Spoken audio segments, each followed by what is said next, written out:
read up 2, 4, 7, 12, and 15. Let's proceed to compute the mean. 2 plus 4 plus 7 plus 12 plus 15 is equal to 40 divided by 5 equals to 8. The mean is 8. So now let's proceed to the next table. The mean minus the x. So 8 minus 2 equals to negative 6. 4 minus 8 equals to 4.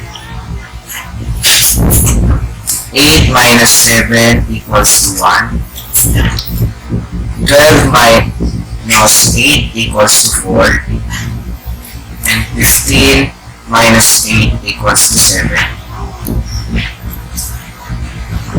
Let's go on to the third table. The x minus v squared. 6 squared equals to 36.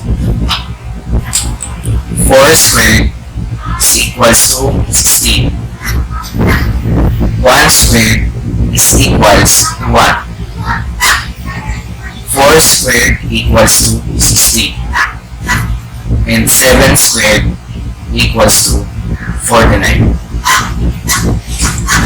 Let's all add Daryll and we will sum up to 180.